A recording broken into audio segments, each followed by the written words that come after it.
ایک پیشنٹ ہے، female patient, 40s میں ہے اور اوور ویٹ بھی ہے اور اس کے بچے بھی ہیں. وہ محسوس کرتی ہے کہ میرے پیٹ کے اوپر کے حصے میں درد ہو رہا ہے. اب وہ ڈاکٹرز کے پاس جاتی ہے اور ڈاکٹر اس کو الٹرا ساؤنڈ ایڈوائز کرتے ہیں، اور جب الٹرا ساؤنڈ ہوتا ہے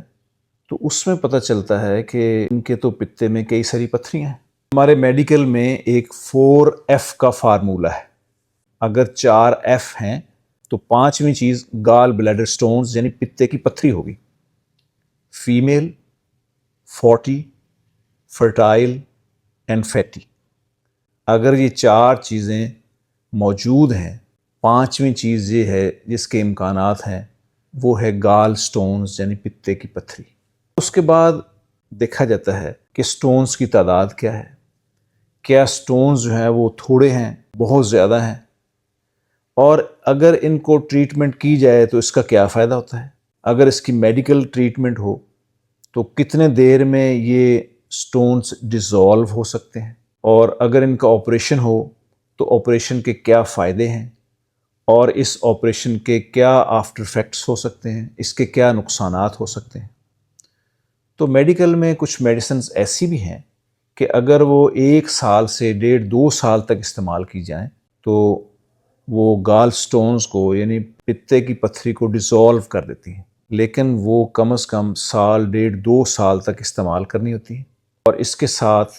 ہیلدی لائف سٹائل اپنانا ہوتا ہے اور ڈاکٹر کے مشورے کے ساتھ مسلسل رہنا پڑتا ہے. لیکن اگر پیشنٹ ایسا ہے کہ اس کے گال بلیڈر کی نیک میں سٹون پھنس گیا ہے، یا کامن بائل ڈکٹ جو کہ پتے سے نالی صفرا کو لے کر آنت کی طرف جا رہی ہے اس میں سٹون پھنس گیا ہے، تو ایسی صورتحال میں ایمرجنسی کے طور پر اس کا آپریشن بھی کرنا پڑتا ہے. اب اس کے آپریشن کے بعد کچھ مسائل مریضہ کو سامنا کرنا پڑتا ہے. ان میں سب سے پہلے ہے بدہضمی، کیونکہ قدرت کا اللہ تعالیٰ کی طرف سے ایک نظام ایسا ہے کہ چکنائی کو ہضم کرنے کے لیے اللہ تعالیٰ نے اس بائل کو اور صفرا کو بنایا ہے. جگر سے جو صفرا بنتا ہے وہ گال بلیڈر میں یعنی پتے میں وہ سٹور ہوتا رہتا ہے، اور جیسے ہی کوئی شخص، جیسے وہ عورت فیٹی ڈائٹ لیتی ہے اسی وقت سگنل جاتا ہے گال بلیڈر کی طرف،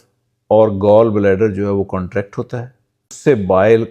اچھی خاصی مقدار میں نکل کر چھوٹی آنت کے شروع کے حصے میں آتی ہے،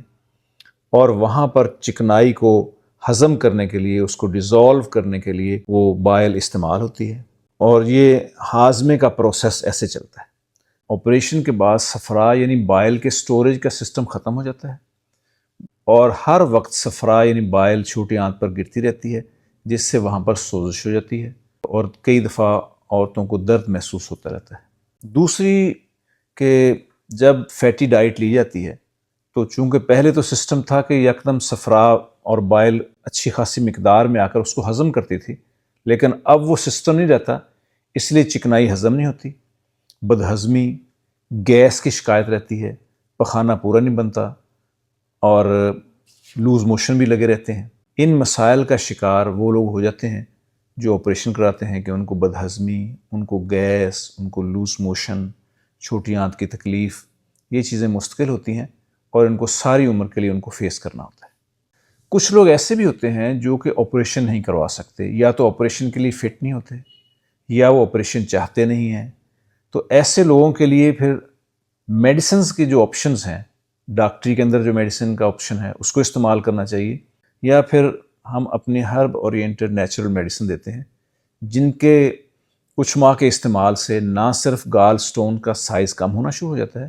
بلکہ آہستہ آہستہ یہ سٹونز ڈسپیئر ہونا شروع ہو جاتے ہیں، اور آہستہ آہستہ یہ سٹونز ختم ہو جاتے ہیں.